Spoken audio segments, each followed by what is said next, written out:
A aula pública Ópera Mundi está de volta. Nesta última parte do programa, Gilberto Maringoni responde às dúvidas do público presente no Bosque da Unesp em Bauru.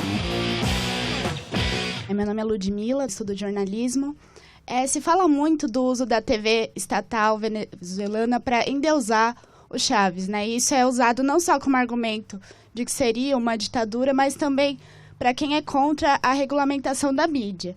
Isso efetivamente aconteceu ou é usado como bode expiatório dos grandes conglomerados de comunicação contra a regulamentação como tendência da América Latina em si? Na Venezuela existe, mesmo depois da morte do Chávez, um culto à personalidade, que não é fabricado só. O Chávez era uma personalidade política excepcional, porque ele combinava as características de um grande animador nacional, animador aí no sentido até mesmo de animador de auditório, um homem de um talento no palco, num comício, vocês já devem ter visto, ou pessoalmente, ou na televisão e tal, impressionante. Era um homem que no palco fazia discursos, cantava, declamava, ia para frente, ia para trás, tal, era um showman. Então, só por isso ele já é uma personalidade política diferenciada. E o Chávez era um intelectual. Não era um intelectual da universidade, mas era um intelectual da vida prática, um intelectual que pensa a ação que vai ser feita. Ele tinha muito claro isso, os passos que ele tinha que dar e aonde queria chegar. O problema é que a vida política venezuelana sofreu abalos ao longo dos 40 anos e criou problemas na representação política. Você teve toda uma geração política. A Venezuela viveu, como poucos países, o desastre que foi o neoliberalismo. O desastre das privatizações, do Estado mínimo, de você reduzir programas sociais. Num país que tem hoje 30 milhões de habitantes, que depende quase que só do petróleo, com uma informalização da força de trabalho, ou seja, emprego precário para a grande maioria da população, muito alta nos anos 90.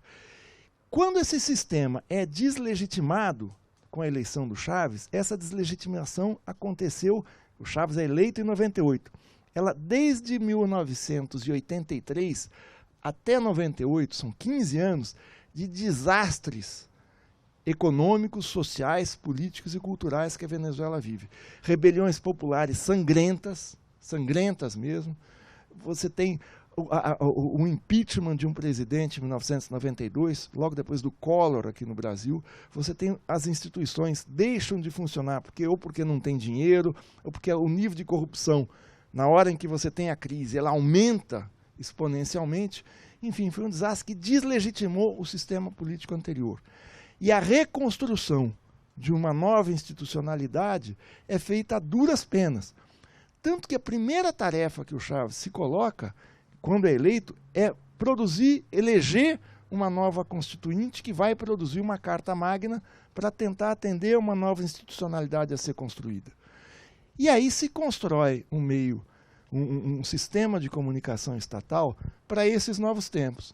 Não é verdade que todos os meios de comunicação da Venezuela estavam a serviço do Chávez. Agora, é fato que houve uma tentativa de contrapor a propaganda acentuada que os meios privados fazem e faziam da oposição, dos candidatos de oposição.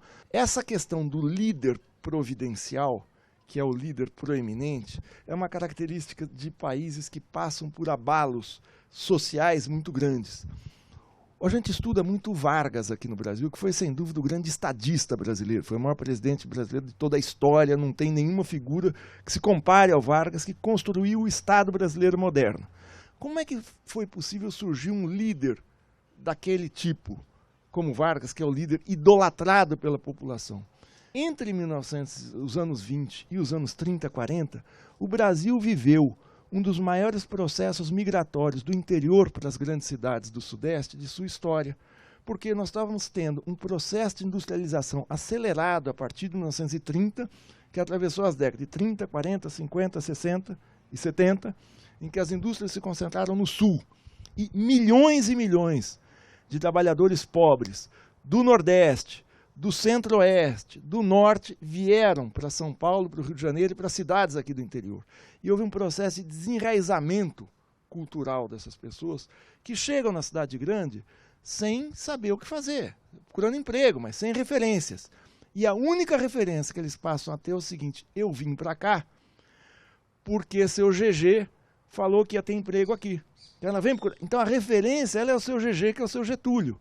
Na Venezuela não houve essa migração, mas houve o desastre neoliberal que tira a referência das pessoas nas instituições, na vida política, e aí você tem, como é que você reaglutina esse país? Como é que você cola os cacos do país? Qual é a referência? A referência aparece o líder falando, eu vou resolver. E esse é o líder populista, que é essa família de líderes que o Chaves segue. Oi, meu nome é Marcela, sou do 4º ano de jornalismo. Eu queria perguntar o seguinte, a gente vê aí muitos ataques do conglomerado de mídias à Venezuela. Inclusive, a nossa discussão ela é muito baseada no que dizem que a Venezuela é uma ditadura, é uma democracia. E eu queria saber por que é interessante para essas grandes corporações midiáticas falar que a Venezuela não é uma democracia. Por que a Venezuela dá tanto medo? Por exemplo, na Casa Branca, até nas mídias do Brasil. A gente não vê nada assim muito aberto à Venezuela. Queria saber por que eles são essa grande ameaça. Quando o Chaves foi eleito em 98, achava-se que aquilo era uma excepcionalidade venezuelana. É um país meio esquisito, que não produz nada, só produz petróleo, e gerou um presidente meio esquisitão. Tudo bem. Quando esse presidente meio esquisitão, ele começa a sair do prumo que eles achavam que era previsível para um presidente, você tem vários presidentes esquisitões pelo mundo, você sempre vai ter, sempre... Mas o Chaves começa a bater naqueles que seriam os donos do país. Começa a bater, primeiro, no petróleo. O petróleo da Venezuela é estatal. A PDVSA é uma Petrobras 4 ou 5 vezes maior num país várias vezes menor que o Brasil. Então o peso que ela tem no país é muito grande, embora empregue muito pouca gente. Quando ele muda, a diretoria da PDVSA era toda vinculada às grandes empresas privadas de petróleo americano. Quando ele muda a diretoria, falam, opa, esse sujeito está saindo do roteiro. Quando ele começa a dizer que ele vai fazer uma reforma agrária, que ele vai democratizar a terra e tal, opa, aí já não dá. E aí ele vira uma ameaça. Mas essa ameaça, ela ainda é pequena, ela é restrita à Venezuela. O problema é que depois do Chaves, começa não é uma onda, mas acontece uma sequência de eleições na América Latina que elege presidentes que se opunham, cada um à sua maneira, cada um com a característica de cada país, se opunham ao modelo liberal anterior.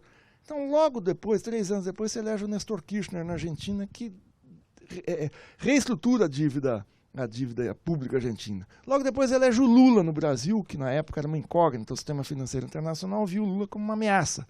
Essa reação ao liberalismo se espalha. Então isso é que assusta. E aí eles começam uma campanha mentirosa. Você vê os discursos aqui no Brasil dos parlamentares de direita, é uma coisa de enlouquecer.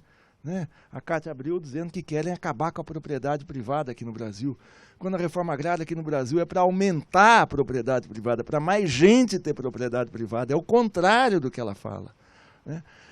Então, é a mesma coisa dos rolezinhos. Né? Os rolezinhos aqui não tem nenhuma contestação. Ninguém está contestando o shopping center. Ao contrário, a garotada quer ir mais no shopping center. E isso, essas democracias de fachada, que a gente tem de fachada, eu digo, não é a democracia, não são os presidentes, os governos que quiserem, que essa classe dominante latino-americana faz, é muito fechada, ela é muito rígida. E aí eles estão associados a grandes interesses internacionais, que inclui a mídia internacional, que faz com que esse ataque demonize os nossos presidentes. Imagina se não é um preconceito você pegar o Chaves, um sujeito que na visão deles não é muito branco, querer mandar no país, o índio querer mandar no país, um operário com 9 dedos que fala que tem língua presa, mandar no Brasil. Enfim, você tem desde o preconceito de classe, você tem o preconceito na questão do comportamento dos costumes. Então, existe esse medo porque são interesses seculares, comportamentos seculares. Isso tem que mudar, porque os países não cabem mais nessa camisa de força apertada que